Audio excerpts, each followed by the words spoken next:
Dua orang dewasa berduel menggunakan senjata tajam di pinggir jalan Desa Tanjung Iman, Kecamatan Blambangan Pagar, Lampung Utara, Selasa siang.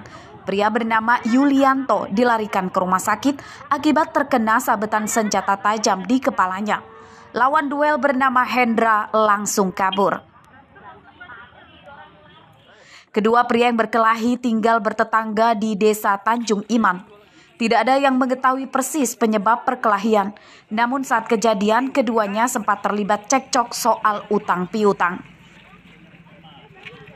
Dari lokasi kejadian, polisi menyita 2 golok dan 2 motor yang dipakai Yulianto dan Hendra saat berduel. Dari dalam tadi udah naik motor, dia boncengan bawa golok juga, udah ini kawannya nyusul, ini nolongin mungkin, jadi ini juga di bapak juga. Oh jadi awalnya dari sana bu? Dari sana tahu saya, ini di sini saya tengah tolong kalau udah nggak ini saya lemes baru pulang. Oh. Kok bisa ke sini? Di situ berantemnya, di situ nyampe di situ kejar dari jalan tuh, di situ nyampe nya motor-motor situ tuh. Nah di sini. Terus bang, selain di situ di mana lagi tuh bang? Nggak tahu, tinggalin situ nggak tahu. Iya. Tapi abang yang bawa ya bang ya ke puskes saya bang? Iya. Minta tolong orang minta tolong. Tapi yang satunya abang nggak tahu tuh orang mana tuh bang? Nggak tahu. Yulianto yang terluka terkena senjata tajam sempat dirawat di Rumah Sakit Candi Mas Medical Center Lampung Utara. Ia akhirnya dirujuk ke rumah sakit di Bandar Lampung karena lukanya yang parah. Ardio Haba melaporkan dari Lampung Utara.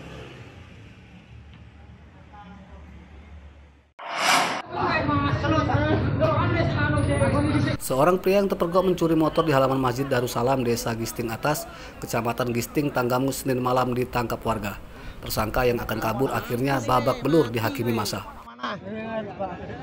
Ojo di video. Tersangka bernama Irwanda alias Wanda, warga Desa Karangagung, Kecamatan Semaka, Tanggamus. Seorang teman tersangka kabur. Irwanda dan temannya mendatangi masjid yang sedang ramai jemaah sholat Isya. Ia mendorong salah satu motor dari halaman masjid ke jalan sepi dan gelap.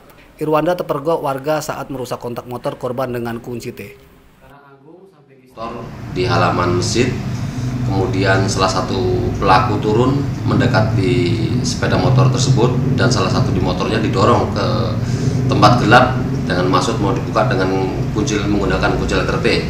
Namun bersama dengan itu ada warga yang melihat dan teriak maling-maling sehingga letter kunci T-nya dibuang. Mereka kabur. Alhamdulillah dibantu dengan masyarakat, pengejaran dapat berhasil menangkap satu orang pelaku pencurian sepeda motor tersebut. Irwanda adalah residivis kasus pencurian motor pada tahun 2020. Ia telah mencuri 2 motor setelah bebas dari penjara. Udah saya ikut aja, nggak tahu saya mau beli ke sini. Sangi berapa? 700. Berapa? 700. Kamu sudah sering bolak-balik masuk penjara? Ya baru 1 kali Pak. Baru 1 kali, kemarin kan sudah. Iya Pak. Nah, ini mau yang kedua kalinya. Ya? Apa nggak kamu? Oh. Polisi menyita barang bukti kunci T milik tersangka dan motor korban untuk kepentingan penyidikan. Atas perbuatannya, Irwanda kembali dijebloskan ke penjara untuk kedua kalinya. Ancaman hukuman 7 tahun penjara kini telah menantinya di depan mata. Andri Kurniawan melaporkan dari Tanggamus.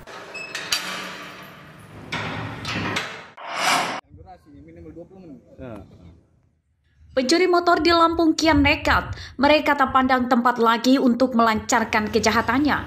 Selain di Tanggamus, pencurian motor di tempat ibadah juga terjadi di Lampung Utara pada Selasa pagi. 2 pencuri yang mengenakan topi dan masker menyatroni motor milik salah satu jemaah sholat subuh di Masjid Baiturum di Kelurahan Tanjung Aman, Kota Bumi Selatan. Kedua pencuri sudah merusak kontak motor korban diduga menggunakan kunci T.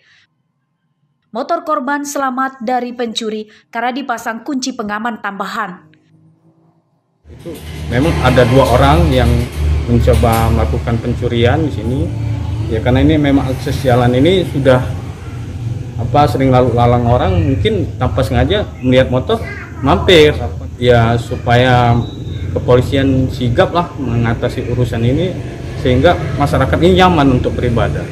Karena ini sering benar terjadi di masjid-masjid yang lain juga. Pencurian motor di Masjid Baiturum, Kota Bumi Selatan tidak dilaporkan ke polisi. Untuk mencegah pencurian serupa, pengurus masjid mengimbau para jemaah yang mengendarai motor memasang kunci ganda pada kendaraannya. Ardio Haba melaporkan dari Lampung Utara.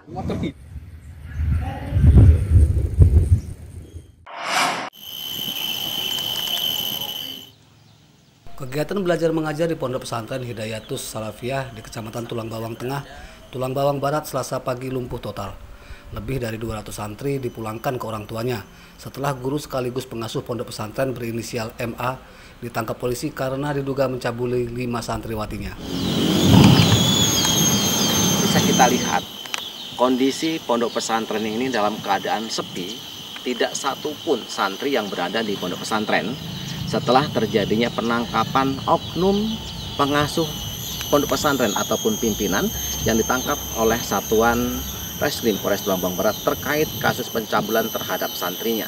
Hasil daripada musyawarah nantinya menurut salah satu pengurus akan dimusyawarahkan antara wali murid ataupun orang tua santri dengan pengurus bagaimana tindak lanjut daripada perjalanan yaitu pondok pesantren Hidayatus Salafi. Tak ada satupun santri yang masih tinggal di pondok pesantren. Pengurus dan guru mengatakan kelangsungan belajar di pondok pesantren Hidayatus Salafiyah masih belum jelas. Kami dengan guru, pengurus dan sebagainya mas ya luar biasa kaget, terpukul dan sebagainya mas. Kita nggak masukkan dulu, kita pending dulu sampai tanggal 10. Perkiraan seperti itu oleh pengurus. Kalau memang nanti musyawarah antara dewan guru, dari yayasan, terus dari tokoh-tokoh masyarakat dan sebagainya, kemungkinan kalau memang lanjut, kalau memang harus berhenti ya berhenti. Guru sekaligus pengasuh pondok pesantren Hidayatus Salafiyah berinisial MA ditangkap polisi Tulang Bawang Barat pada Senin siang. Ia dituduh mencabuli 5 santriwatinya. Pencabulan terjadi di lingkungan pondok pesantren. MA mengiming-imingi para korban nilai bagus dan mendapat barokah darinya. Mustaqim melaporkan dari Tulang Bawang Barat.